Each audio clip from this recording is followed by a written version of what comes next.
que c'est qu'une croyance? Aujourd'hui, on va parler des croyances. Une croyance, c'est le fait de croire, tout simplement, hein. C'est le mélange entre le mot latin credo et le mot français créance. Donc, le mot français créance est intéressant dans cette étymologie parce que ça amène un principe de valeur. C'est-à-dire que la croyance, c'est quand on attache de la valeur à quelque chose, de la valeur à une pensée, de la valeur à un fait, de la valeur à quelque chose, tout simplement. Et donc, c'est vraiment le fait de croire en l'existence. Alors, on peut croire en l'existence d'une valeur, de la foi, de la science. Voilà, on est vraiment sur le fait de faire quelque chose, de faire une loi de quelque chose. La croyance, elle implique vraiment le fait qu'il y a une forme de certitude à l'intérieur de soi. Et plus on va mettre de l'importance sur ce qui est dit ou sur la personne qui est en train de dire quelque chose ou sur, le nombre de personnes qui ont cette croyance, et plus on va avoir tendance à adopter la croyance. La croyance, c'est quelque chose qu'on adopte. La croyance, c'est pas quelque chose... alors évidemment, je crois de façon innée et profondément à certaines choses, mais parce que j'ai choisi de le croire. La croyance, il y a un choix derrière. Et qu'est-ce que vous choisissez de croire? Alors, quand on dit un choix, il y a plein de gens qui me disent oui, mais moi j'ai pas vraiment choisi de croire ça, c'est un conditionnement. Oui, mais à la base il y a un choix en fait. À la base de ce conditionnement, il y a le choix de valider. C'est-à-dire que derrière une croyance, il y a toujours une validation. Qu'elle soit positive ou négative, que la croyance soit ressource ou pas, ou qu'elle soit une croyance justement limitante. Derrière ça, il y a une validation. Il n'y a pas de croyance sans décision derrière. Alors, décision consciente, inconsciente, ok. Mais derrière une croyance, il y a toujours une décision. J'ai décidé de croire ça. Et qu'est-ce qui a fait que j'ai décidé de croire ça? Est-ce que c'est l'expérience qui m'a amené à tirer une conclusion et donc en faire une croyance?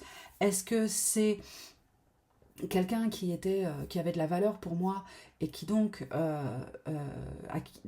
que j'ai autorisé à m'instruire, à m'enseigner, et donc j'ai décidé que, décidément cette mèche m'énerve, hein, et donc j'ai décidé que j'allais croire en cette personne, et de croire en cette personne, ce qu'elle dit aura une valeur inestimable, une valeur de vérité, et donc cette valeur de vérité, je vais en faire ma croyance parce que cette personne qui compte pour moi a de la valeur, et donc j'accorde de la valeur à ce qu'elle dit.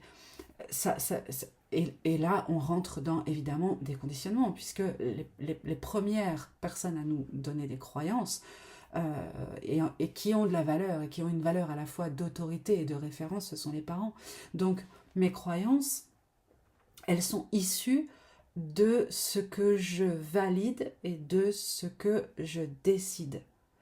Et je le décide soit parce qu'il y a une forme d'ignorance et que la personne qui me parle a de la valeur, donc j'absorbe et je fais de ce qui m'est dit à l'extérieur une croyance et une valeur intérieure, soit parce que je vis des expériences par moi-même et que de ces expériences, je tire des conclusions qui vont amener une croyance.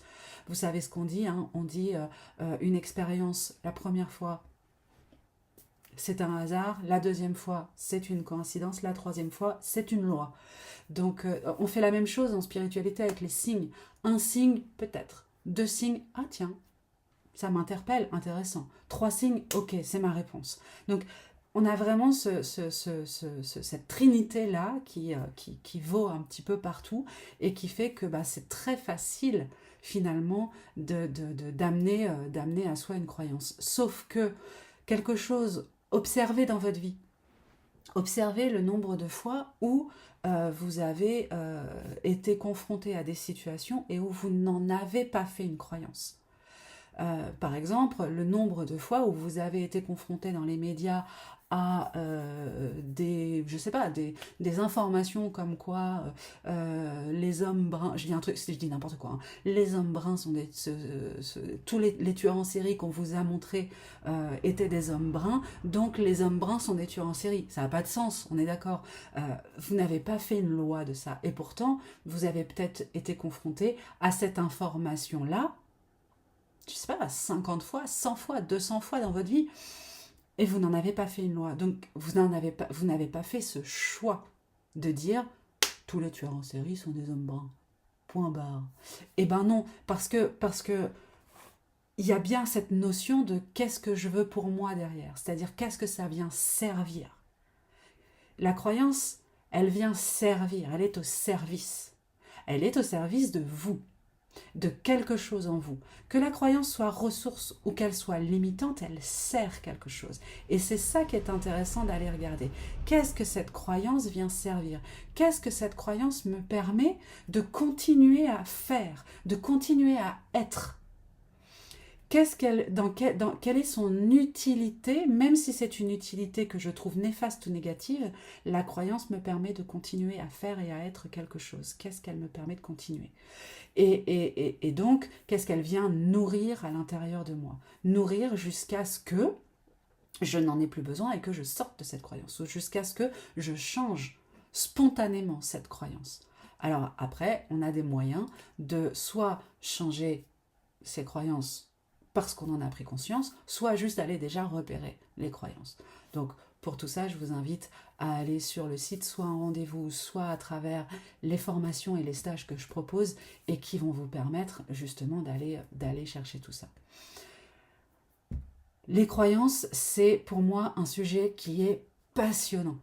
J'adore aller travailler sur les croyances, j'adore aller débusquer des croyances, j'adore écouter, on a énormément d'informations quand on écoute quelqu'un parler, la façon dont il parle va permettre de mettre à jour des croyances, va permettre de voir son système de pensée et son système de croyances. Et parce que derrière le système de croyances en découle énormément de choses. C'est-à-dire que derrière un système de croyances, il y a des comportements, il y a des émotions, il y a des pensées, il y a toute une identité qui se forge grâce aux croyances.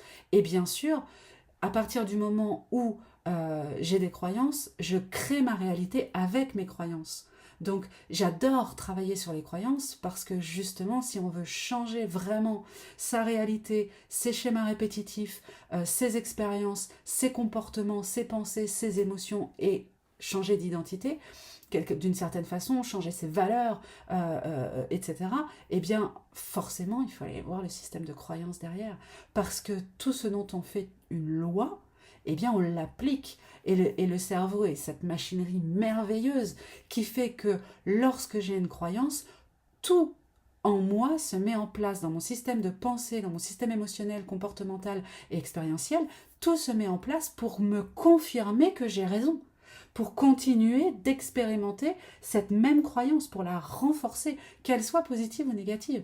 Donc, vous voyez bien qu'on a là entre les mains un trésor qui est que si je travaille sur des croyances ressources, sur des choses qui vont me faire du bien, si je transforme mes croyances pour vraiment créer une réalité qui soit belle, douce, dans mes valeurs, dans la joie, dans le bonheur et dans l'épanouissement, eh bien j'ai tout en main pour le faire parce que dès que je vais changer quelques données, je vais tout de suite changer ma réalité. Donc c'est vraiment quelque chose qui me passionne. Vous l'aurez compris. Voilà, je vais m'arrêter là. Donc voilà, j'espère que c'est plus clair pour vous. Et puis je vous dis à bientôt pour une autre vidéo. Bye bye.